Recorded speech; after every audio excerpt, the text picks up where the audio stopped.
Type number 4 क्या है? अलग अलग समय का क्या दिया हो? मिश्र धन दिया।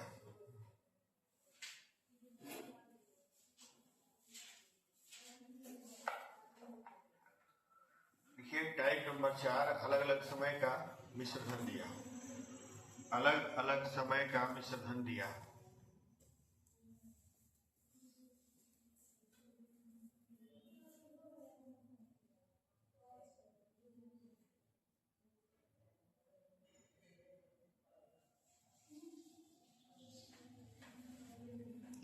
अलग अलग समय का मिश्र धन दिया, ठीक है।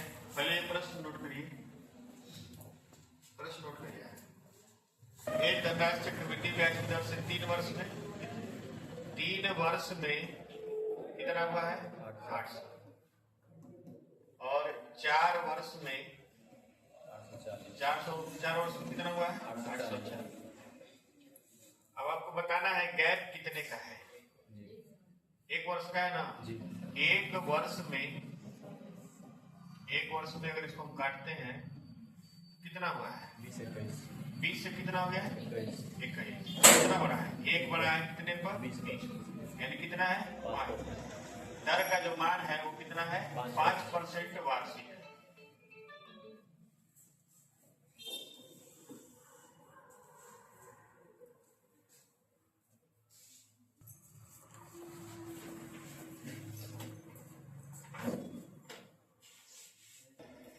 चक्रवृद्धि ब्याज की दर से कितने वर्ष में? 2 वर्ष। चक्रवृद्धि ब्याज की दर से 2 वर्ष में, यानी कि 2 वर्ष, और इसमें कितना है? 672। और फिर दिया है 3 वर्ष में कितना हो गया है? 714। तो 1 वर्ष के गैप में कितना हो गया है? 1 वर्ष के गैप में अगर इसको हम काटते हैं, 6 से काटते हैं, 6 से कट जाएगा? नहीं कटेगा, नहीं कटेगा।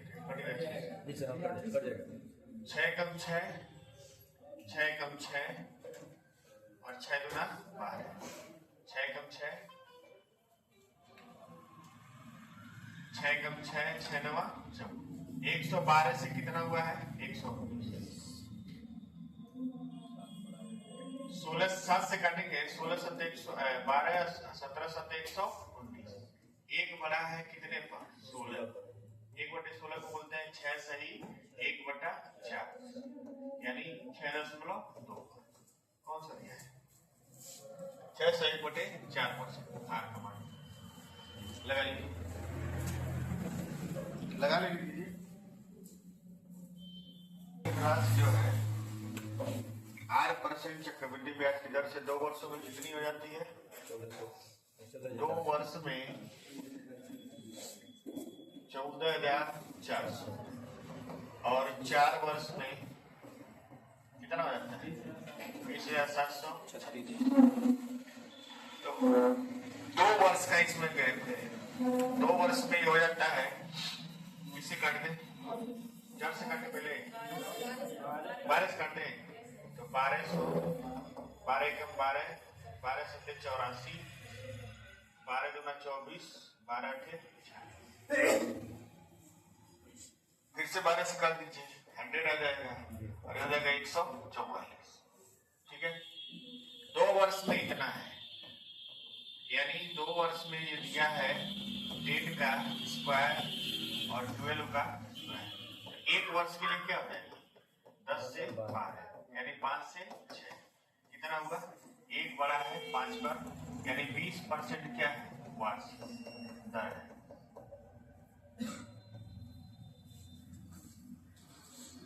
लगा लीजिए इसको।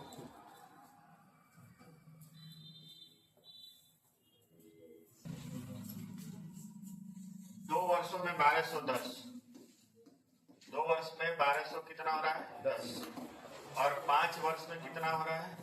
1610.5। कोई बात नहीं, कटेगा किससे? पहले तो इसको कर लीजिए, 12,000 के आगे डबल 0 लगा लीजिए, इसको 16 10 51। ठीक है, और कितने वर्ष का है? 3 वर्ष। 11 से कटेगा तो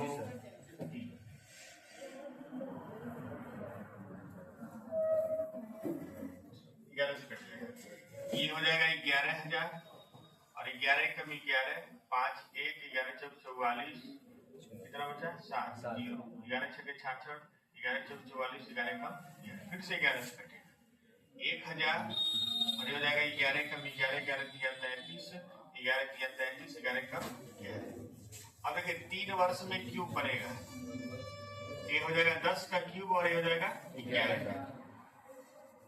3 वर्ष में 1 वर्ष में क्या होगा 10 से 11 यानी आपका जो दर है वो है 1/10 यानी R का मान हो जाएगा कितना 10% का वार्षिक।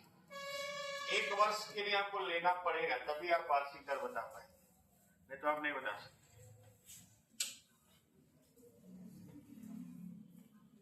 चलो और कितने लोग नहीं आए थे पढ़ने?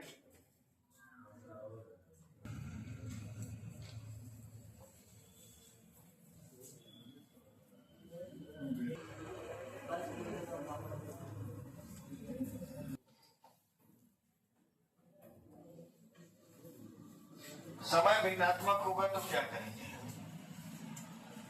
चले ध्यान से देखिए,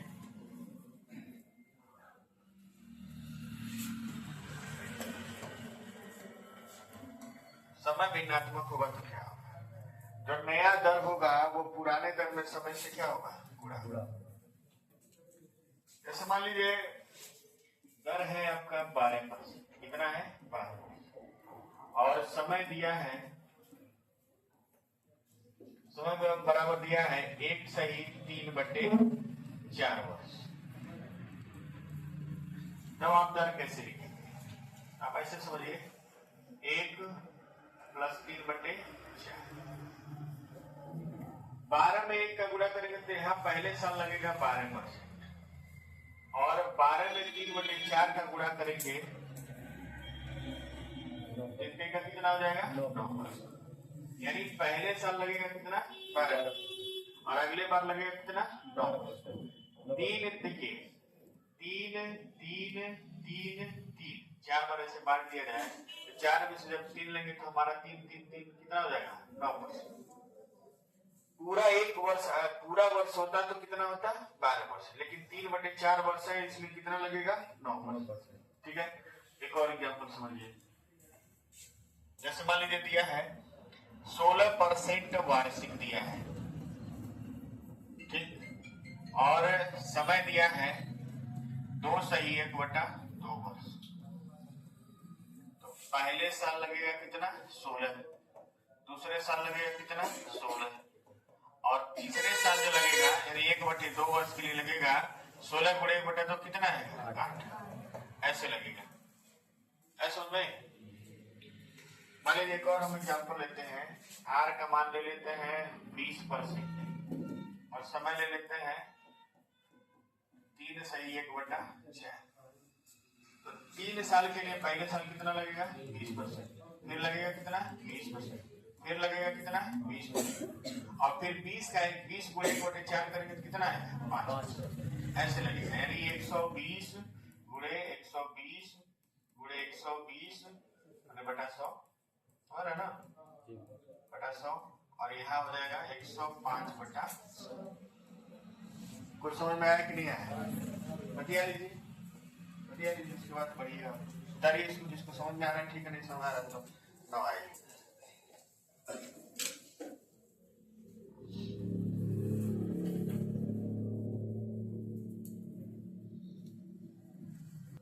हो गया, कर दें? दिया है सवाल, देखिए एक सवाल हम लगा रहे हैं, एक सवाल अपना लगाइएगा। 20,000 रुपए का 12% वार्षिक ब्याज की दर से 1 सही 1/4 वर्ष का चक्रवृद्धि ब्याज क्या हो? कोई दिक्कत नहीं है। देखिए 20,000 रुपए है, 12% क्या है ये वार्षिक, 12% वार्षिक है तो पहले साल लगेगा कितना 12% और दूसरे साल लगेगा 12 का 1/4 कितना होगा 3%। यानी अब 12% को हम लोग कहते हैं 3/25 और 3% को हम लोग बोलते हैं 3/100। यानी पहली बार में हुआ है 25 से 28 और दूसरी बार में हुआ है 10 से 100 से 103। यानी 2500 से कितना हुआ है, करीब गुणा 28 दिया 84, 28 से कम 28, तो ब्याज कितना बना है, ब्याज बना है 384। अब दिया है 2500 का वैल्यू दिया है, 2500 का वैल्यू कितना दिया है 20,000, 00 से 00 कर दिए, 25 अट्ठे 200, एक का वैल्यू 8, तो 384 का वैल्यू हो जाएगा 4 अट्ठे 32, 4 अट्ठे 8 को 32, 8 3 24, 3 27, 72 और 8 3 24,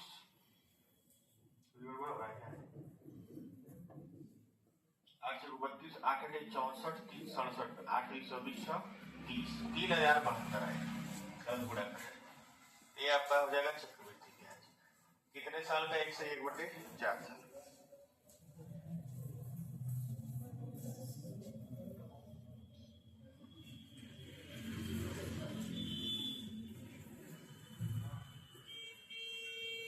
रुपए का 8% की दर से 3/5 नहीं है, ये 3/4 है। 5 को 4 बनाइए, 5 को क्या बनाएंगे 4, अब लगाइए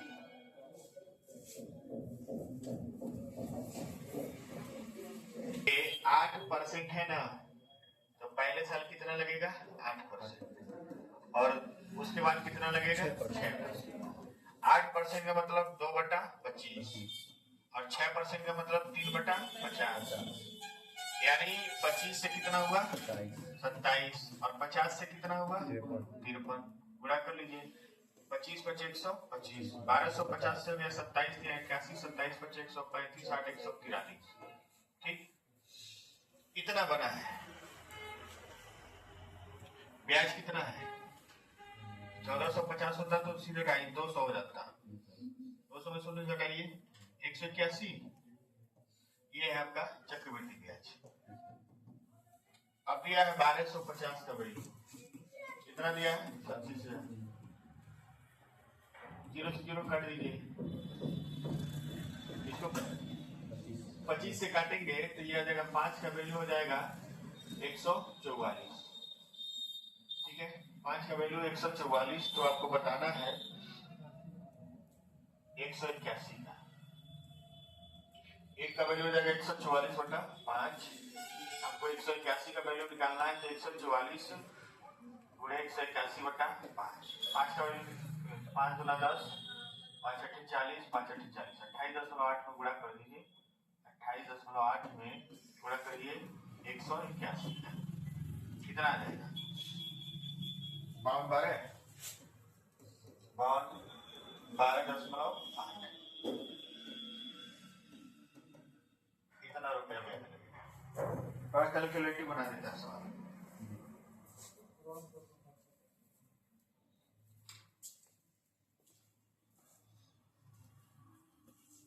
आगे बढ़ा जाए, बताइए जल्दी से इसको।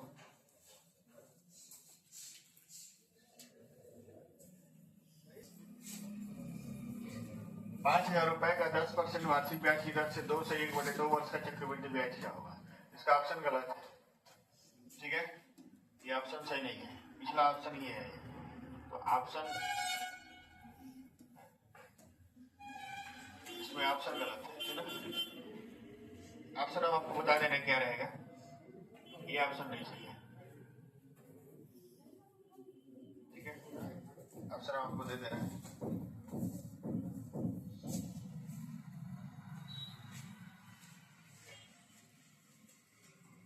₹1342.8, 1352.8, 1362.8, 1372.8,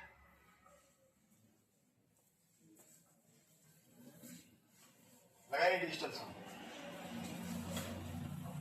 लगाइए डिजिटल सम, देखिए हम लगा दिखा रहे हैं ₹5,000 का, ठीक है, पहले साल लगेगा 10, दूसरे साल लगेगा 10, तीसरे साल लगेगा 5, यानी 1.1 गुणे 1.1 गुणे 1.05, ठीक है, और इसमें से घट जाएगा मूलधन, कामन ले लेंगे तो मूलधन घट जाएगा, कल इस तरह का सवाल लगवाए थे, देखिए 5 गुणे 2 गुणे 6 माइनस 1 कितना आ रहा है? 2 दूना 4, 4 छक्के 24, 24 का मतलब 6 माइनस 1 यानी 5, 5 बचे 25 का मतलब 7। डिजिटल सम देखिए 7 इसका है 6 3 9 8 1 9 ये 2 हो गया 8 1 9 7 2 9 ये 3 हो गया कुछ तो गड़बड़ी हो रहा है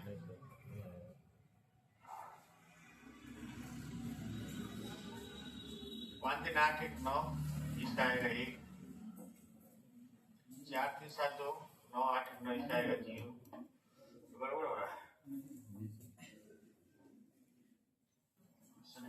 मिला के दीजिए 1352.5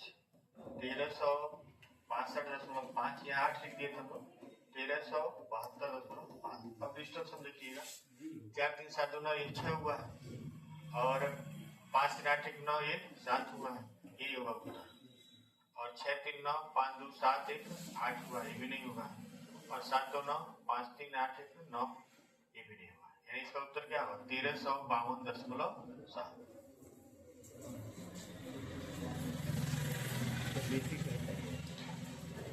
कल डिजिटल सम बताए थे ना बेसिक क्या है 5,000 रुपए का 110/100 110/100 और 105/100 ये चक्रवृद्धि विसर्जन हुआ और इसमें से हम मूलधन 5,000 को घटा देंगे हमारा क्या निकल जाएगा ब्याज अब हम 5,000 को कॉमन ले लिए और इसको लिख दिया 1.1 गुणे 1.1 और इसको 100 से भाग दिए तो 1.05 और 5,000 कॉमन लिए तो इसके जगह लिख दिया 1 बढ़ गया यही चीज तो लिखे हैं और डिजिटल सम निकाल दिया इसका कितना है 7 और ऑप्शन ये है तो डिजिटल सम जिसका 7 का उत्तर हो गया चक्रवृद्धि ब्याज में बहुत ज्यादा लगता है डिजिटल सम लगाना सीखेंगे तब ना ठीक है।